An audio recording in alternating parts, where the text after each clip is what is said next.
Shalom semuanya. Mmm, sudah lama tidak berjumpa di YouTube ini.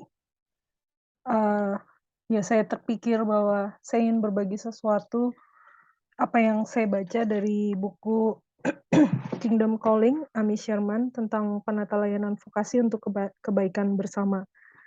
Salah satu yang menarik menurut saya adalah tentang Injil Kerajaan Allah yang secara sederhana, sangat sederhana sekali disampaikan di dalam, buku ini, khususnya bab yang berbicara tentang bagaimana Injil Kerajaan Allah memelihara para sadikim, halaman, 90, dan juga secara khusus ada diagramnya, nanti di situ ada halaman 92. Ya, kita akan sama-sama nanti coba lihat secara jelas konsepnya. Saya membandingkan ini juga dengan apa yang ditulis di buku, milik Christopher Wright tentang misi umat Allah, dan saya menemukan sebenarnya, garis besarnya sama gitu, intinya sama, bagaimana mereka memulai Injil dan gambaran tentang Injil. Dan, eee, saya berpikir bahwa, oh ya saya ingin mendokumentasikan ini, walaupun mungkin saya juga mungkin ini agak dadakan ya, saya hari Jumat ini saya pengen untuk sewaktu-waktu bisa untuk mencatat ini di dalam video dan direkam gitu, sehingga suatu saat saya bisa balik ke sini lagi untuk kembali melihat tentang, ide-ide yang ada di dalam, pemberitaan Injil ini. Sebelumnya kita berdoa dulu, mari kita berdoa. Tuhan, kami bersyukur karena kami boleh punya kesempatan untuk, eee, menelaah lagi tentang berita Injil secara lebih sederhana, lebih simpel, tapi bisa untuk boleh masuk ke dalam hati kami dan bisa mengubahkan pandangan kami tentang bagaimana kami melihat dunia ini dan panggilan kami, sebagai anak-anak Tuhan di tengah dunia ini. Terima kasih Tuhan, tutup bungkus kami, pakai setiap perkataan, dan kami serahkan dalam tangan Tuhan semuanya, dalam nama Yesus kami berdoa, amin. Saya tampilkan sedikit ya, presentasinya. Iya, selama bertahun-tahun, saya biasanya kalau penginjilan di pelayanan siswa, dulu kami selalu memakai, metode jembatan keselamatan. Walaupun pada dasarnya ada persamaan dalam isi beritanya, tapi mungkin penekanannya ada sedikit perbedaan dengan jembatan keselamatan. Di dalam buku Amy Sherman itu, dia juga mengutip dari seorang staf perkantas Amerika yang menciptakan ilustrasi ini. Ilustrasi itu, eee, ada 4 ilustrasi 4 lingkaran. Nama nama penciptanya Chong ya, dari James Chong, pemimpin InterVarsity pada tahun 2008. Jadi dia menuliskan sebuah ilustrasi 4 lingkaran Chong, yang menceritakan kisah Kristiani dari paradigma penciptaan, kejatuhan, penebusan, penggenapan. Jadi dibagi 4 bagian gitu ya. Yang pertama penciptaan, kedua kejatuhan, kedua penebusan, ketiga penebusan, keempat penggenapan.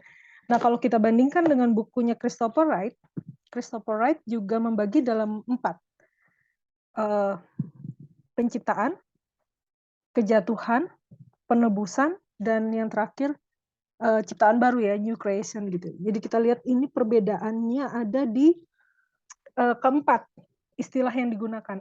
Jadi dari 4, 4 hal, 4 pembagian itu sama semua kecuali yang keempat. Yang keempat, lingkaran Chong menyebutkan itu disebut penggenapan, tapi kalau Christopher Wright menuliskan itu sebagai new creation gitu. Tapi pada dasarnya menurut saya sama. Jadi 4 ini bisa menjadi sebuah model yang bisa kita kembangkan untuk kita memberitakan Injil. Oke, kita mulai dari yang pertama di penciptaan. Iya, sebagaimana yang kita tahu bahwa, eee, Injil ini gitu, Injil yang dengan ilustrasi ini tidak dimulai dengan Kejadian 3 atau kejatuhan. Dia menarik mundur, dimulai dengan penciptaan, Kejadian 1, yaitu bahwa Allah menciptakan segala sesuatunya baik. Allah menciptakan segala sesuatunya amat sangat baik. Allah melihat apa yang sudah dia buat, dan it was very good gitu, sangat baik. Dan itulah hari ke-6. Kemudian Allah menciptakan manusia menurut gambar dan rupanya, gambar in the image of God gitu diciptakan. Di situ bahwa manusia diciptakan dengan segala potensi, dengan segala skill, karunia, segala kemampuan, segala kapasitas yang Tuhan berikan dalam penciptaan manusia. Di situ diartikan bahwa dia memiliki kapasitas yang cukup untuk mengelola bumi ini karena manusia diciptakan segambar dan serupa dengan Allah atau in the image of God. Dan kalau kita lihat bahwa manusia diciptakan design for good. Ini yang pertama ya, dari lingkaran Cheung, bahwa manusia itu diciptakan, segala sesuatu itu diciptakan untuk kebaikan, design for good. Gitu. Di dalam buku Christopher Wright, dia juga melihat bahwa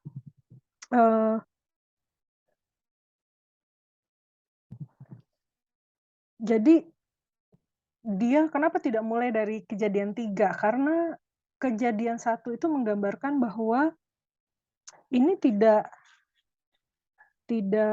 apa ya, Alkitab dan semua itu bukan hanya masalah solusi atas dosa gitu.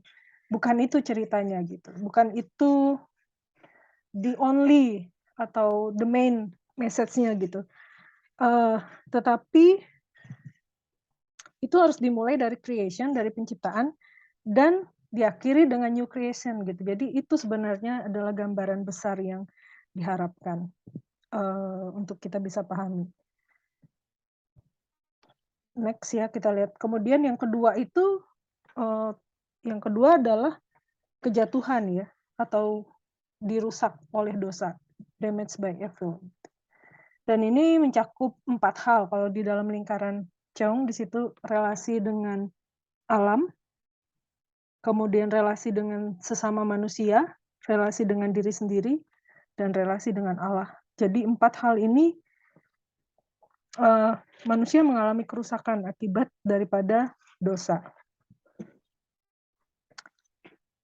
Dengan alam kita lihat bahwa alam mengalami degradasi, manusia juga mengeksploitasi alam dan merusak alam. Kemudian manusia relasi dengan manusia juga tidak harmonis. Adam dan Hawa juga saling menyalahkan ya di Kejadian 3 itu. Kemudian relasi dengan diri sendiri, image of God itu juga rusak gitu ya. Kemuliaan Allah itu hilang dalam diri manusia. Kemudian relasi dengan Allah juga rusak. Ada eternal separation gitu, pemisahan antara kita dengan Allah, manusia dengan Allah. Nah, kejatuhan manusia ke dalam dosa ini juga menyebabkan secara fisik manusia semakin menyusut, akan mati, alam semesta pun juga menyusut dan rusak gitu, decaying gitu, dalam proses decaying proses gitu ya.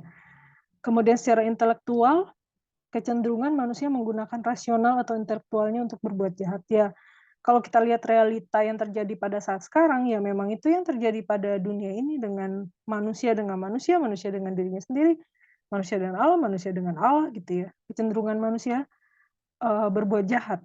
Kemudian secara sosial, relasi dengan sesama menjadi rusak. Dan secara spiritual, manusia terpisah dari Allah, menolak otoritas dan kebaikan Tuhan. Jadi kalau kita lihat kerusakan akibat dosa itu sangat berpengaruh ke semua spektrum yang ada dalam penciptaan dan damage ya, menyebabkan kerusakan oleh karena kejahatan itu. Nah, kemudian yang ketiga yang dikatakan oleh Cheung gitu ya, di situ adalah dipulihkan untuk, saya geser sedikit ya, dipulihkan untuk lebih baik, untuk menjadi lebih baik, restored for better gitu ya. Lingkaran yang ketiga, bahwa karena begitu besar kasih Allah, sehingga Ia mengaruniakan anaknya yang tunggal, Kristus, untuk hadir ke dunia, untuk merestorasi, memperbaiki, untuk memulihkan dunia yang sudah rusak ini, untuk bisa kembali menjadi ciptaan yang baru. Di situ dikatakan bahwa setiap orang yang percaya kepadanya tidak binasa, melainkan beroleh hidup yang kekal. Allah tidak memilih untuk langsung menghancurkan manusia pada saat mereka melakukan berbuat dosa gitu ya, pada saat kejadian 3, tetapi memiliki rencana untuk pemulihan atau menebus dan merestorasi dunia yang rusak. Kita kembali lihat di Yohanes 5 ayat 24, sesungguhnya barang siapa mendengar perkataanku dan percaya kepada dia yang mengutus aku, ia mempunyai hidup yang kekal dan tidak turut dihukum, sebab ia sudah pindah dari dalam maut ke dalam hidup. Yohanes 5 ayat 24.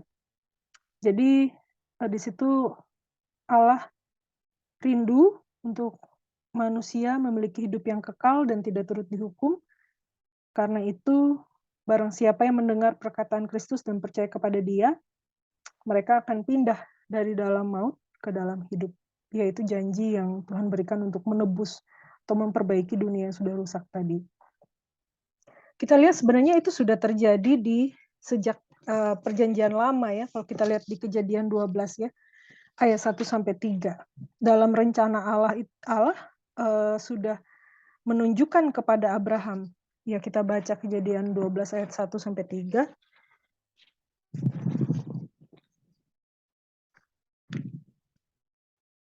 Kejadian 12 ayat 1 sampai 3.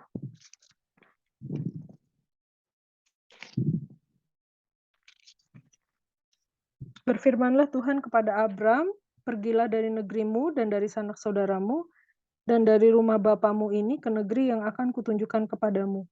Aku akan membuat engkau menjadi bangsa yang besar dan memberkati engkau serta membuat namamu masyhur.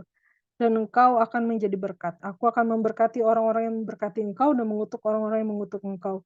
Dan olehmu semua kaum di muka bumi akan mendapat berkat. Ya, di dalam ayat ini, dalam rencana Tuhan, sudah tampak bahwa Allah memiliki rencana untuk mengatasi masalah kemanusiaan itu, yaitu dosa dan juga pemisahan akibat dosa itu. Yaitu melalui Abraham gitu, janji itu melalui Abraham. Kemudian kalau kita lihat juga itu berulang juga di kisah Keluaran, di mana Tuhan juga mengeluarkan bangsa Israel dari tanah Mesir untuk menuju tanah Kanaan. Itu sebuah gambaran juga tentang penebusan bahwa Allah mengambil keluar anaknya, mengambil keluar mereka untuk menjadi satu dengan dia, untuk mengikut dia, untuk keluar daripada dosa dan dunia ini untuk menjadi milik Allah sepenuhnya. Demikian juga Abraham juga dipanggil keluar untuk menjadi berkat, dan itu panggilan yang juga sama ya, berulang di Perjanjian Lama. Kemudian di Perjanjian Baru, Galatia 4 ayat 4 kita baca ya. Galatia 4 ayat 4. Di Perjanjian Baru, tetapi setelah genap waktunya, maka Allah mengutus anaknya yang lahir dari seorang perempuan dan takluk kepada hukum Taurat. Ia diutus untuk menebus mereka yang takluk kepada hukum Taurat supaya kita diterima menjadi anak. Dan karena kamu adalah anak, maka Allah telah menyuruh roh anaknya ke dalam hati kita yang berseru, ya Aba, ya Bapa.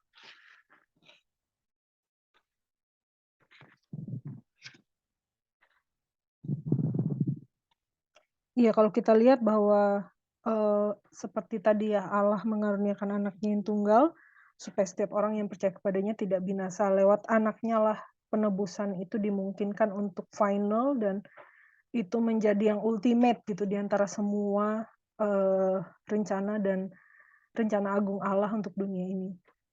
Jadi apa yang terjadi di Perjanjian Lama itu hanya bayangan tentang apa yang akan terjadi di masa yang akan datang pada saat itu, yang terjadi dalam Kristus Yesus, penebusan yang ultimate dan penebusan yang paling tinggi ya, paling inti. Kemudian Kisah 28 ayat 31.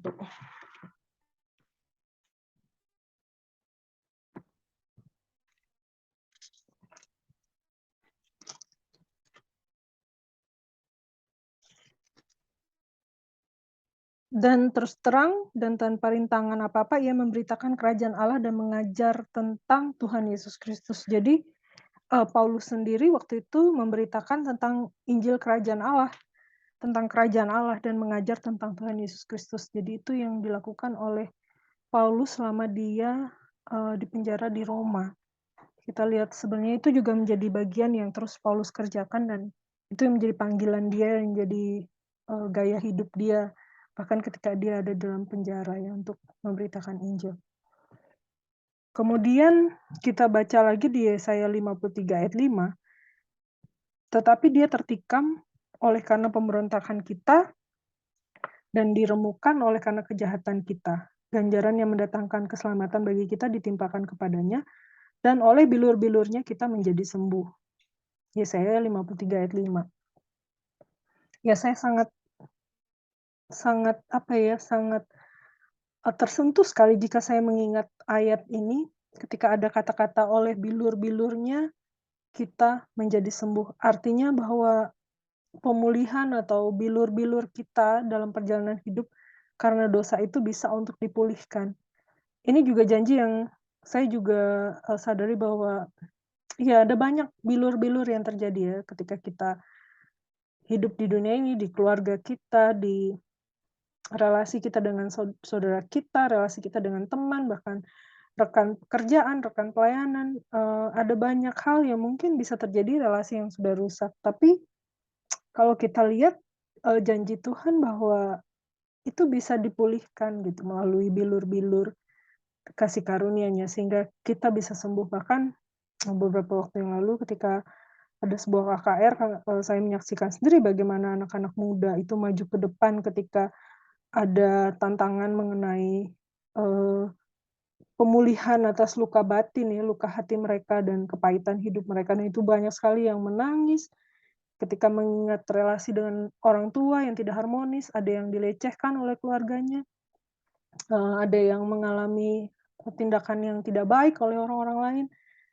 Itu sesuatu yang sulit untuk dipulihkan, tapi ketika kita mengingat bagaimana janji restorasi Tuhan dari yang awal tadi ya diciptakan, eee, amat sangat baik, kemudian dirusak oleh dosa, kemudian, bagaimana itu bisa ada janji pemulihan bahwa itu bisa dipulihkan, bahwa manusia yang sudah dirusak dari berbagai spektrum, eee, kehidupannya karena dosa itu pun bisa dipulihkan dalam Kristus, termasuk juga hal-hal yang paling sulit seperti kepahitan, seperti, mmm, dosa-dosa yang lain yang terjadi dalam hidup manusia, itu bisa dipulihkan dan disembuhkan.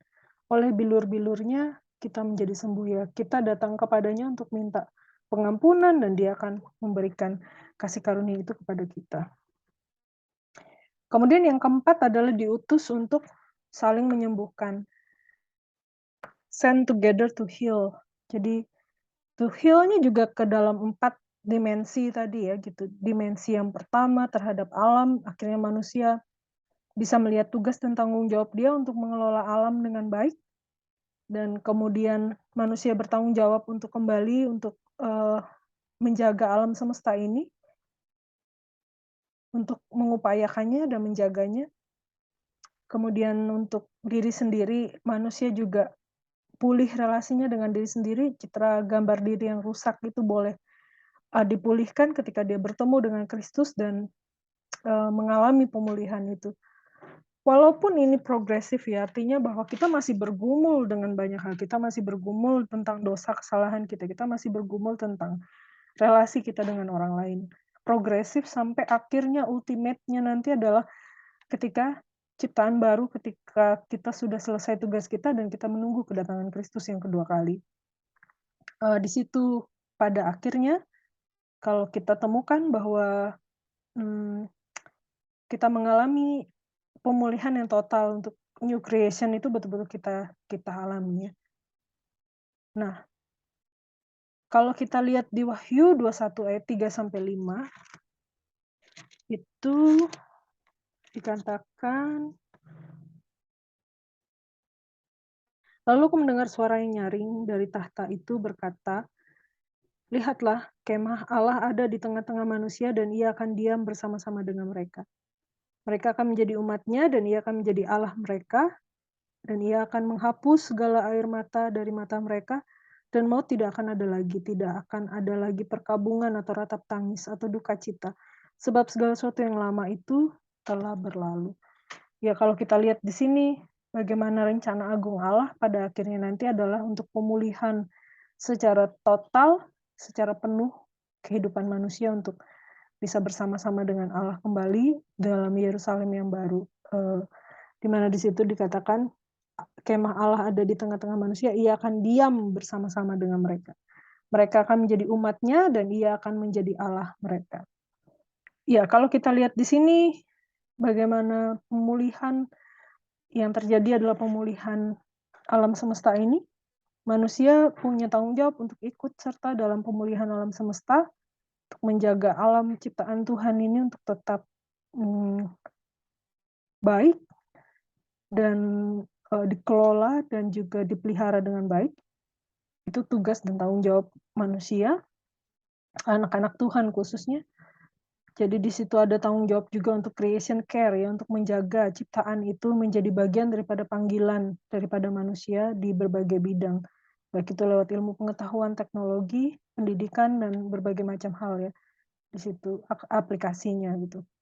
Kemudian pemulihan relasi dengan sesama, baik itu dengan sebagai bagian dari anggota kerajaan Allah, relasi yang diperbaiki dengan sesama, dengan satu dengan yang lain gitu, sebagai sesama anak-anak Tuhan. Kemudian dengan orang yang belum mengenal Tuhan juga menjadi bagian di mana ada misi Kristus bagi kita untuk kita ikut ambil bagian untuk memulihkan relasi dengan orang-orang yang masih belum mengenal Tuhan. Kemudian pemulihan manusia menjadi ciptaan baru dalam dirinya sendiri. Manusia memiliki perubahan dalam hidupnya, di mana ada progres dalam dirinya untuk terus belajar mengenal Tuhan. Walaupun ada jatuh bangun, tetapi ada uh, ada pemulihan, ada kasih karunia yang Tuhan berikan sehingga manusia bisa dipulihkan dari relasinya. Dia bisa mengalami Allah yang hadir dan Allah yang hidup dalam kehidupannya, dalam relasi perubahan hidup dan perubahan dirinya. Kemudian pemulihan relasi manusia dan Allah, manusia bisa memanggil Allah Bapa dan memiliki relasi yang dekat dengan Tuhan, bisa berdoa, mendengar firman-Nya, bisa memuji Tuhan, bisa mengalami kasih karunia Tuhan dalam kehidupan sehari-hari, dalam kehidupan hari lepas hari, dalam berbagai pergumulan yang dihadapi. Dia memiliki cara pandang yang berbeda pergumulan itu ketika dia menerima Tuhan dalam hatinya dan menjadikan Tuhan yang paling utama dalam hidupnya. Kemudian send together to heal juga, yang keempat ini juga dipanggil untuk mengikut Kristus. Artinya dipanggil untuk menjadi murid, untuk juga menjala manusia, untuk juga membagikan kabar baik itu kepada orang lain, bahwa inilah berita kabar baik itu, bahwa dunia yang sudah rusak dan hancur ini akan kembali direstorasi dalam kasih karunia Tuhan, dan kita menjadi bagian di dalamnya untuk dunia yang baru ini. Nah, ini 4 daripada gambaran berita Injil yang dituliskan oleh James Chong. Di situ ada 4 bagian, ya, design for good, bahwa manusia itu diciptakan untuk kebaikan, alam semesta diciptakan dengan amat sangat baik, semua diciptakan amat sangat baik. Tapi kemudian dirusak oleh si jahat, sehingga kerusakan itu menimbulkan kerusakan dalam dirinya sendiri, kerusakan relasinya dengan sesama, kerusakan dia dengan alam, kerusakan relasi dia dengan Allah. Hanya melalui Yesus Kristus, karya Kristus di atas kayu salib, hanya melalui penebusan dalam darah Kristus yang mampu untuk merestorasi keadaan yang sudah rusak ini untuk bisa menjadi lebih baik. Dan setelah itu kita diutus untuk saling menyembuhkan orang lain lagi, untuk memulihkan, untuk menyembuhkan luka-luka orang lain, untuk kita mengangkat kehidupan orang lain, kita menjadi berkat bagi orang lain. Di situ dikatakan juga di sini di Matius 28 itu tugas kita adalah menjadi saksi dan memuridkan, kemudian diutus untuk menjadi garam dan terang di dunia yang sudah kacau balau dan hancur lebur ini oleh karena dosa. Jadi disinilah kita melihat karya kasih karunia Tuhan untuk kehidupan kita, dan kita dipanggil untuk jadi bagian daripada cerita grand story ini, cerita yang dari awal penciptaan sampai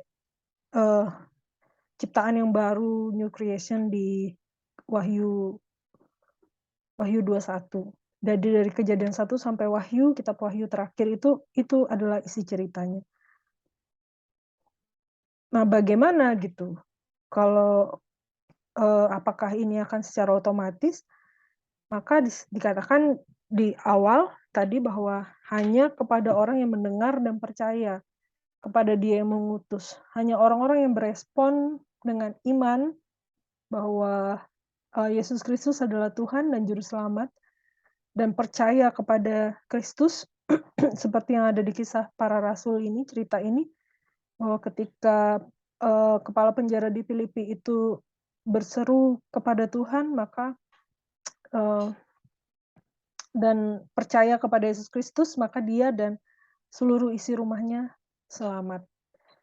Dan kemudian kepala penjara itu pada cerita ini dibaptis, gitu, mengambil keputusan untuk mengikuti Yesus dan percaya kepada Tuhan Yesus Kristus, meninggalkan keyakinan lamanya dia, meninggalkan pemahaman lamanya dia, dan datang kepada Kristus untuk percaya dan mengikuti Yesus. Ya, ini adalah perubahan yang transformasi yang begitu luar biasa dalam hidup seseorang ketika dia melangkah untuk dia mengambil keputusan untuk mengikuti Yesus. Ini doa yang sederhana ya, mungkin juga ketika kita datang ke sebuah persekutuan, kemudian doa sederhana ini adalah doa yang sering juga saya juga kalau saya memberitakan Injil kepada orang lain, baik itu dalam kelompok maupun secara pribadi atau dimanapun, doa ini menjadi doa yang saya dorong untuk seseorang punya komitmen dalam hatinya untuk berdoa dengan sungguh-sungguh untuk meminta Tuhan menghapus dosanya dan juga menyerahkan hidupnya kepada Tuhan. Bukan berarti bahwa doa ini harus seperti ini ya, tidak gitu ya. Kita tidak bisa membatasi karya Allah Roh Kudus bekerja dalam hidup seseorang, tetapi inti daripada doa ini adalah doa untuk meminta pengampunan atas segala dosa dan kesalahannya, kemudian doa untuk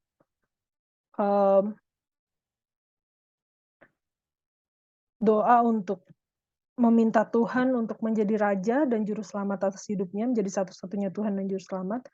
Kemudian doa untuk menerima Yesus, membuka hati untuk menerima Yesus ada dalam hatinya sejak hari itu, meninggalkan semua dosa dan kesalahan kehidupan lamanya di belakang dan mau menjadi ciptaan baru mengikuti Yesus.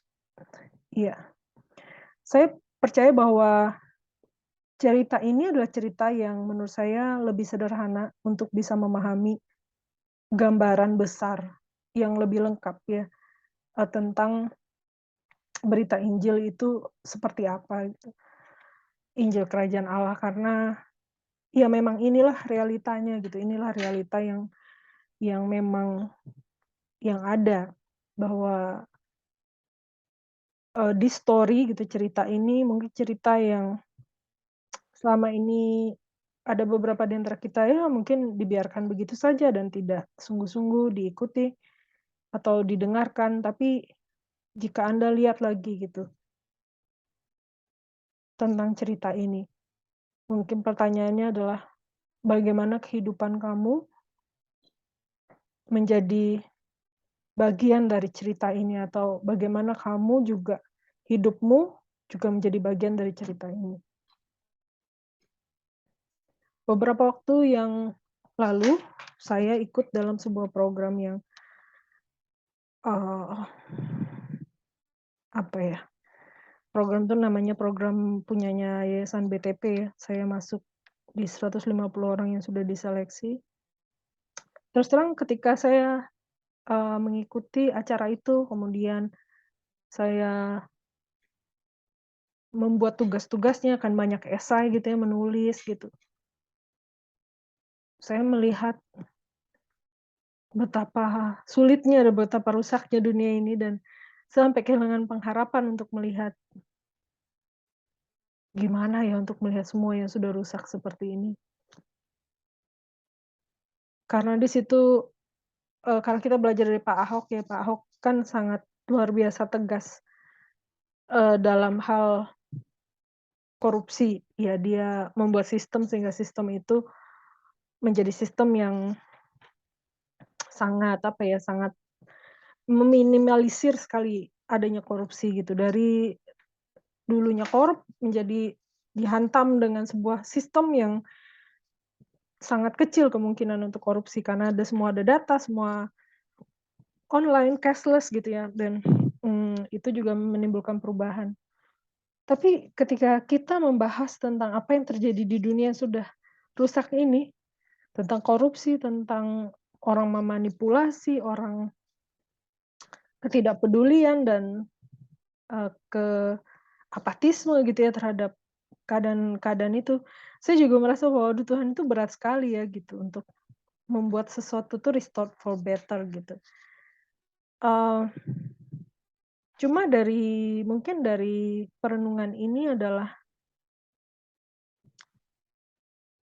bagaimana kuasa daripada salib Kristus itu bisa betul-betul hadir dalam hidup kita untuk mengubah hidup kita dan juga untuk mendorong kita secara luar biasa untuk boleh, eee, betul-betul diubahkan dan betul-betul mau untuk mengerjakan panggilan Tuhan. Mungkin itu adalah hal yang apa ya, yang seharusnya terjadi dalam setiap orang percaya, bagaimana paradigma yang baru itu, betapa mahalnya harga yang harus dibayar untuk mengubah hidup kita yang sudah rusak itu, sehingga kita bisa diperbaharui, dan betapa besarnya kuasa itu, begitu powerful-nya kuasa itu, mungkin kita akan menjadi pribadi yang harusnya juga bersandar kepada kuasa itu untuk bisa merestorasi dan juga untuk bisa dipanggil untuk keluar, untuk, menyembuhkan dan memulihkan. Iya, saya paham bahwa, eee, masalah yang terjadi itu sangat besar di dunia ini. Mungkin orang-orang yang berada di, eee, lingkungan yang korup lalu berkata, "Gimana caranya sistemnya sudah korup seperti itu, sudah broken, damage seperti ini," gitu ya, "gimana caranya?" Ya, ini mungkin suatu hal yang perlu kita pelajari bagaimana orang-orang percaya itu dipanggil untuk mengikuti teladan Kristus ya, untuk berkorban dan juga untuk, bersedia untuk mati demi kebenaran itu. Saya pikir itu juga suatu hal yang penting ya, bersedia untuk mengorbankan diri, redemption ya, self-sacrificing gitu ya, untuk, eee, bersedia untuk menjadi bagian bagaimana mereka bisa menyembuhkan dunia yang sudah rusak ini. Dan tidak mungkin kalau tanpa ada sacrifice gitu ya. Kalau kita ingat Kristus hadir ke dunia pun, dia juga, Kristus juga sacrifice gitu ya, sacrifice.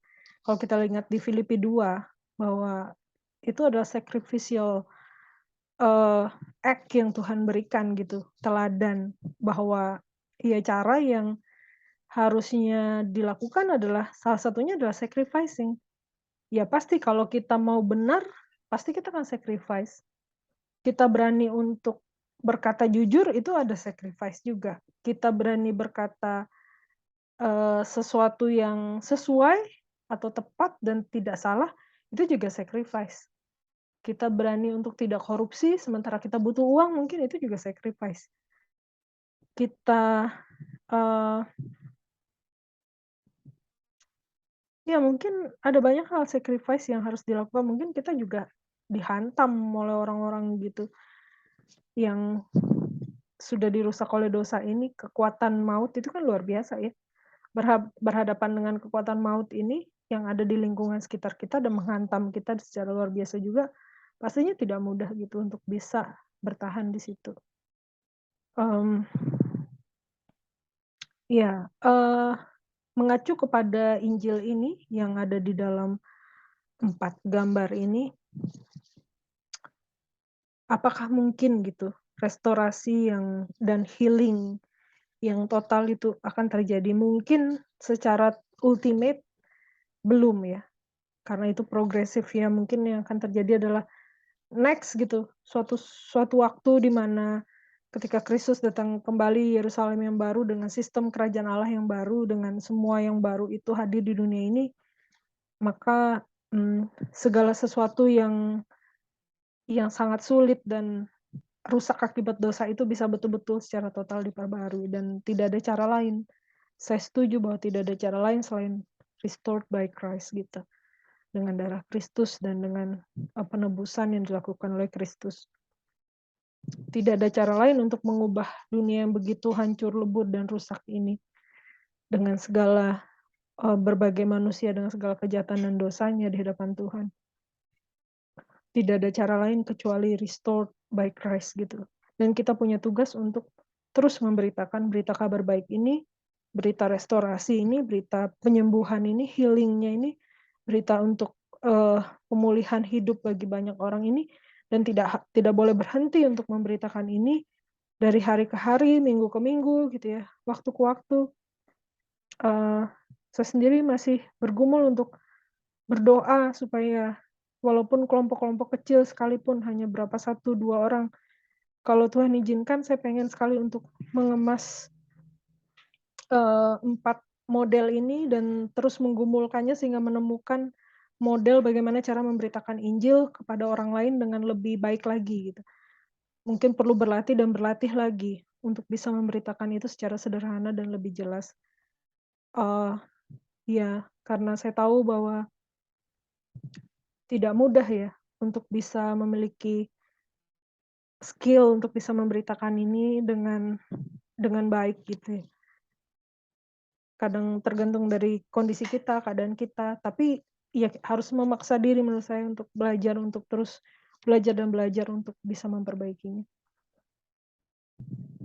Ya mungkin itu yang saya ingin bagikan di sini, saya simpan di dalam YouTube ini, satu bagian tentang berita Injil ini dan saya juga rindu jika ada Anda yang, mendengarkan tentang, YouTube ini, kemudian rindu untuk mengalami pemulihan yang Tuhan berikan, saya rindu Anda juga seperti kepala penjara Filipi ini untuk belajar untuk mempercayakan kepada Tuhan Yesus seluruh hidup Anda, meninggalkan masa lalu Anda, meninggalkan dosa-dosa Anda, dan datang kepada Yesus dan mau hidup baru di dalam Yesus Kristus. Itu adalah sebuah keputusan, sebuah tindakan, sesuatu yang tidak bisa ditunda, tidak bisa juga digantikan oleh orang lain, atau minta pertimbangan orang lain, tidak gitu. Tetapi itu adalah keputusan pribadi dan harus segera ya untuk diputuskan.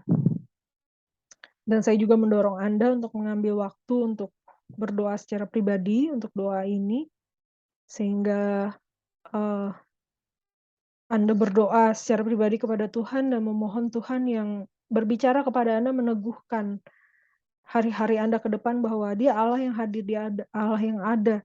Dia mendengar doa Anda dan Dia menjawab doa Anda, dan Anda ingin dan rindu untuk belajar, mengenalnya.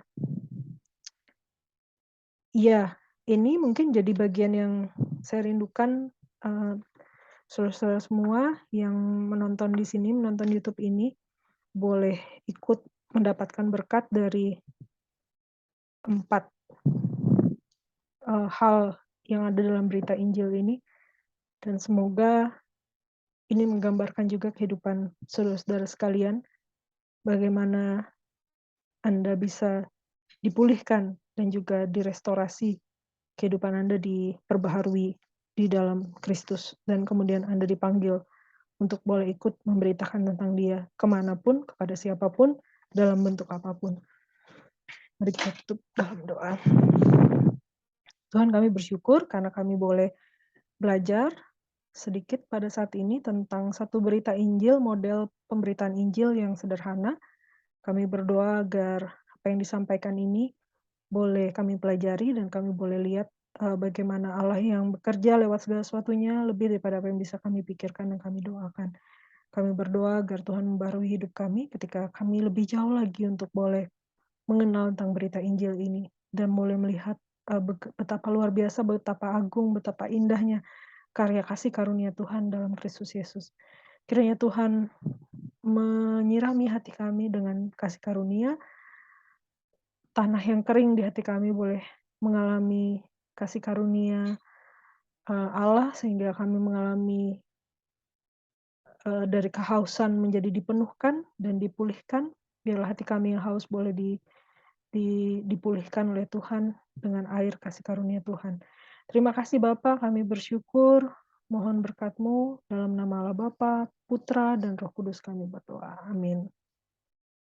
Amin. Thank you semuanya, sampai ketemu lagi di waktu yang akan datang.